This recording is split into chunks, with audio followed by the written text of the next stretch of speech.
जय श्री कृष्ण साथियों, एक बार पुनः गीताधाम गुरुकुल ऑनलाइन क्लास में आप सभी का हार्दिक स्वागत अभिनंदन है। महत्वपूर्ण सूचना यह है कि 21 सितंबर से केंद्र सरकार के आदेशानुसार सभी राज्य सरकार को यह निर्देश दिया गया है कि वो आगामी 21 सितंबर से क्लास 9 से 12 तक के अभ्यर्थियों के लिए स्कूल वापस फिर से शुरू करने को लेकर प्रयास शुरू करें और सभी संस्था प्रधानों से विद्यालय में कोविड-19 की पूर्ण गाइडलाइन अनुपालना के अनुसार बच्चों को बुलाने को लेकर भी प्रयास शुरू करने को कहा गया है, जिसमें ध्यान रखा गया है कि स्टूडेंट अपनी इच्छा अनुसार स्कूल जाए, अभिभावकों की मंजूरी मिलने के बाद स्टूडेंट नियमित स्कूल जाए और फिर से जो हमारा मार्च से लेकर अब तक का जो समय अंतराल जिसमें पढ़ाई छूट गई थी और हम सभी कोरोना जैसी महामारी से चारों ओर उसके डर से घिरे हुए थे और कई हमारे अपने नजदीक के लोग भी इस बीमारी का शिकार हुए, संक्रमित हुए, लेकिन भगवान की कृपा से, भगवान गुरुदेव हरिहर महाराज के आशीर्वाद से वह सभी लोग स्वस्थ हैं और अपने भविष्य को लेकर वापस नियमित प्रयास कर रहे हैं। अब आप सभी अपने इस समय अंतराल में जो निकल गया उसको भूलकर आने वाली चुनौती को ध्यान में रखते हुए स्वास्थ्य की देखभाल के साथ भविष्य निर्माण को किस तरह हम मजबूत कर सके और इस कोरोना रूपी महामारी को हराकर फिर से वही चहल पहल के साथ विद्यालय में आ सके, इन सब के प्रयास हम सबके सहयोग से शुरू हो। गीताधाम परिवार भी आपको इस संबंधी महत्वपूर्ण सूचनाएं via social media, phone call और मैसेज के द्वारा और व्यक्तिगत रूप से आप तक मुहैया कराता रहेगा। तब तक हमारे ऑनलाइन क्लास का जो प्लेटफॉर्म है इस पर आप बने रहें और नियमित क्लास का अध्ययन करें। क्लास 10वीं का चैप्टर चल रहा था जिसमें हमने कल रक्त परिसंचरण तंत्र के अंतर्गत रक्त की विभिन्न कोशिकाओं और कणिकाओं के बारे में पढ़ा था, जिसमें हमने 3 कणिकाओं के बारे में पढ़ा था, आरबीसी, डब्ल्यूबीसी और प्लेटलेट्स। आज हम पढ़ेंगे रक्त के कार्य और जो ब्लड ग्रुप है वो किस प्रकार ब्लड ग्रुपों का वर्गीकरण किया गया है और आरएच फैक्टर किस तरह से उसमें प्रभाव दिखा था। तो चलते हैं, देखते हैं क्या है। रक्त परिसंचरण हमारा टॉपिक चल रहा था, मानव अंग तंत्र का बड़ा पार्ट है, बड़ा इंपोर्टेंट है और कंप्यूटेशन की तैयारी में सबसे ज्यादा महत्वपूर्ण पार्ट है आपका। इसको अच्छी तरीके से पढ़ें और ध्यान रहे इससे संबंधित सभी प्रकार के जितने भी टॉपिक है उनको घर पर अपने पाठ्य पुस्तकों को नियमित रूप से देखें। रक्त परिसंचरण में आज हम पढ़ रहे हैं हमारे रक्त के कार्य। प्रमुख रूप से रक्त क्या कार्य करता है? O2 और CO2 का विनिमय, मतलब हमारे संपूर्ण शरीर में जो मानव कार्य की हमारे जो बना हुआ है शरीर का स्ट्रक्चर, इस संपूर्ण शरीर में O2 और CO2 ऑक्सीजन को लेना और CO2 को छोड़ना, इस पूरे आवागमन को, विनिमय को रक्त द्वारा कैसे कंट्रोल किया जाता है, कैसे नियंत्रित किया जाता है, कैसे सहयोग किया जाता है, ये संपूर्ण कार्य रक्त के द्वारा किया जाता है। हम नेक्स्ट चैप्टर में पढ़ेंगे भी, अभी थोड़ा सा मैं बता देता हूँ। जैसे कि हमारा हृदय वो क्या है? एक फिल्टर पंप की तरह कार्य करता है जहां पर रक्त को शुद्ध किया जाता है और फिर वही रक्त शुद्ध होने के बाद संपूर्ण शरीर के अंदर प्रवेश करता है। जैसे कि हमारे शरीर के दाया आलिंद से रक्त हमारे शरीर में प्रवेश करता है और जो फेफड़ों के अंदर शुद्ध होने के बाद जहां पर CO2 जो उस रक्त में होती है वो वहां से विड्रॉल हो जाती है और O2 उसके साथ मिलकर के हमारे बाया आलिंद से एरोटा से होते हुए संपूर्ण शरीर के रक्त धमनियों के द्वारा शरीर हमारे शरीर में फैलता रहता है और आवागमन करता है। इस दौरान रक्त के साथ CO2 और O2 दोनों होती है।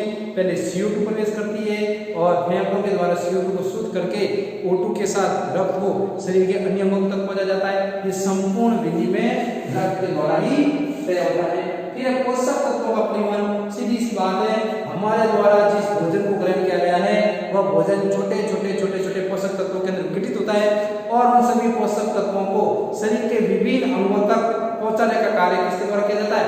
रक्त के द्वारा। जैसे कि हमारे द्वारा जो कोई भी बीमारी के दौरान हम किसी भी प्रकार की टैबलेट हो या जो भी लिक्विड जिससे हम अपने शरीर में ग्रहण करते हैं और शरीर के पर्टिकुलर पार्ट्स को हम ठीक करने के लिए उस टैबलेट को ग्रहण करते हैं, तो उन सभी प्रकार के पोषक पदार्थों को और एनर्जी ड्रॉप को शरीर के प्रमुख अंगों तक भेजने का कार्य रक्त के द्वारा किया जाता है। और अब देखते हैं कि रक्त पोषक तत्वों में भी वही बात है जो मैंने आपको भी बताई है कि किस प्रकार रक्त हमारे शरीर के विभिन्न भागों तक पहुंचता है और महत्वपूर्ण कार्य एक रक्त द्वारा ताप नियंत्रण का कार्य भी किया जाता है। हमारे शरीर में ताप नियंत्रण का कार्य किसके द्वारा होता है? रक्त के द्वारा। रक्त हमारे शरीर के संपूर्ण तापमान को नियंत्रित रखता है।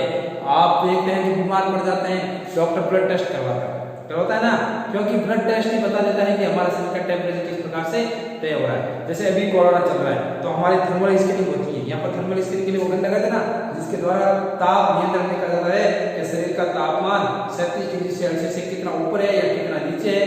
उस ताप नियंत्रण के द्वारा तय होता है कि हमारे अंदर किस प्रकार की बीमारियां वगैरह है। अब देखते हैं रक्त के प्रकार, जो हमने अभी तक सुना है, पढ़ा है, रक्त के group, blood group A B, AB O, इन सब ग्रुप को कैसे वर्गीकृत किया गया है, किस प्रकार ये ग्रुप वर्गीकृत है, इसके बारे में देखते हैं। मानव रक्त में आरबीसी मतलब लाल रक्त कणिकाएं, आरबीसी की सतह पर पाई जाने वाली प्रतिजन, जिन्हें हम इंग्लिश में बोलते हैं एंटीजन। प्रतिजन दो होती है, तीन प्रतिजन है, प्रमुख रूप से ए और बी, और एक होती है RH। ठीक है, तो पाई जाने वाली प्रतिजन ए और बी की उपस्थिति के आधार पर रक्त को प्रमुख 4 भागों में बांटा गया है। कितने भाग है रक्त के? 4। ठीक है, ए और बी, प्रतिजन ए और बी की किसकी उपस्थिति के आधार पर? आरबीसी की सतह पर रक्त, प्रतिजन ए और बी की उपस्थिति के आधार पर रक्त को 4 भागों में बांटा गया है, जिसे हम एबीओ रक्त समूह कहते हैं। क्या कहते हैं? एबीओ रक्त समूह। और इसका डिस्क्रिप्शन पढ़ें तो ABO, तो कितने ग्रुप हो गए? 4। तो आरबीसी की सतह पर प्रतिजन ए व बी की उपस्थिति के आधार पर रक्त को 4 भागों में बांटा गया है, ए बी, AB व O। ठीक है, इस आरबीसी की उपस्थिति के आधार पर आपका रक्त है ए बी, AB और O, इन 4 भागों में विभक्त है। अब इसके अलावा और देखते हैं तो RH फैक्टर है, तो RH पॉजिटिव और RH नेगेटिव के आधार पर ये रक्त फिर से 4 भाग और हो जाते हैं। जैसे कि अगर मेरे ब्लड ग्रुप में RH पॉजिटिव, RH उपस्थित है, तो मैं RH A पॉजिटिव हो जाऊंगा, और RH अनुपस्थित है मैं A नेगेटिव हो जाऊंगा। तो इसी तरीके से B positive, B negative, AB positive, AB negative, और O पॉजिटिव और O नेगेटिव। तो ये 4 प्रकार हैं। सर्वप्रथम एंटीजन ए व बी के आधार पर, और इन चारों के अंदर RH फैक्टर की उपस्थिति के आधार पर 4 और 4 हो जाते हैं। तो इस प्रकार हमारे वर्तमान समय में जो रक्त है वो 8 ग्रुपों के अंदर लेना और देना होता है। मतलब हम किसी से ब्लड ग्रहण करते हैं तो इस RH फैक्टर को और आरबीसी के उपस्थित एंटीजन को ध्यान में रखते हुए करते हैं। सर्वप्रथम डॉक्टर के द्वारा जब लेबोरेटरी टेस्ट करते हैं तो सबसे पहले आरबीसी की सतह पर एंटीजन ए व बी को देखा जाता है, फिर देखा जाता है कि RH फैक्टर है या नहीं, फिर लास्ट में हमें बताया जाता है कि आपका ब्लड है वो A पॉजिटिव। कभी भी लेबोरेटरी आपको खाली ये नहीं कहेगी कि आपका रक्त A है या B है, बकायदा वो RH फैक्टर के साथ ही आपको बोलेंगे कि आपका रक्त है वो A पॉजिटिव है या A नेगेटिव है या B पॉजिटिव है या B नेगेटिव है या O नेगेटिव है या O पॉजिटिव है। तो आप देख सकते हैं कि रक्त के अंदर 4 समूह है, प्रतिजन 4 समूह है, A B, AB और O। प्रतिजन पाई जाती है A व B, तो रक्त समूह A के अंदर प्रतिजन हमेशा A होती है, और रक्त समूह B के अंदर प्रतिजन B होती है, रक्त समूह AB के अंदर हमेशा प्रतिजन A व B दोनों होती है, और रक्त समूह O के अंदर किसी प्रकार की प्रतिजन का पाई नहीं जाती है। अब ठीक इसकी उल्टी होती है प्रतिरक्षी, जैसे कि हमारी WBC। ठीक है, तो WBC ऐसे प्रतिरक्षा है। ठीक है, बाहर से हमारे रोगाणुओं से लड़ने के लिए कार्य करती है, इससे हम उसे सैनिक कोशिकाएं कहते हैं, वो शरीर की सुरक्षा का कार्य करती हैं। तो इसे ठीक इसके उल्टा होता है, जहां रक्त समूह A में प्रतिजन A होते हैं उसके अंदर प्रतिरक्षी कौन सी होती है? B, और B के अंदर प्रतिजन A है, प्रतिजन B है, तो प्रतिरक्षी A, और AB ग्रुप में वहां प्रतिरक्षी नहीं उपस्थित होती है, और जहां O है वहां प्रतिरक्षी A व B दोनों उपस्थित है। तो इसी आधार पर हम देखते हैं कि A ब्लड ग्रुप वाला A व AB को रक्त दे सकता है, B ब्लड ग्रुप वाला B व AB को रक्त दे सकता है, और AB वाला सिर्फ AB को दे सकता है, और O वाला AB, AB व O चारों को दे सकता है।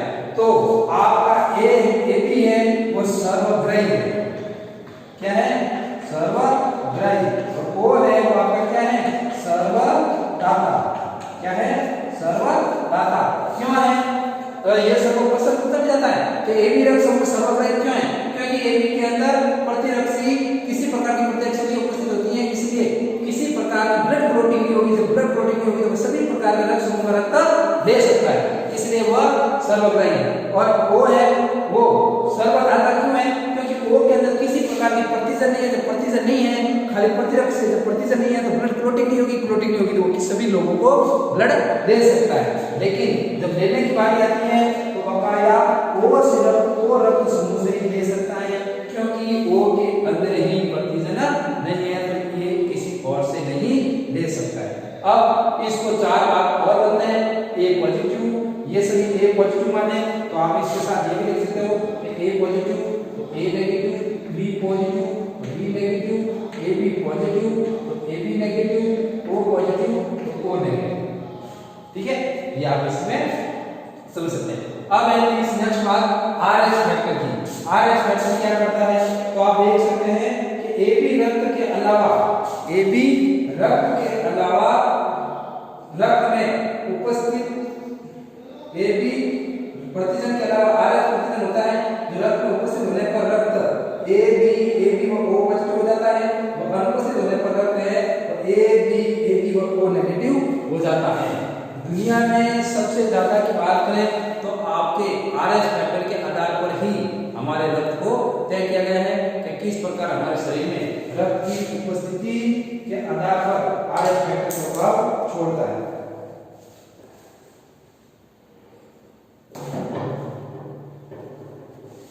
इसमें एक टॉपिक है, मैं आपको बता देता हूं कि आप उसे किस प्रकार पढ़ेंगे ताकि आपको एग्जामिनेशन में इसका पूर्ण लाभ मिले और आप देख सकें कि किस प्रकार ये हमारे रक्त को प्रभाव करता है।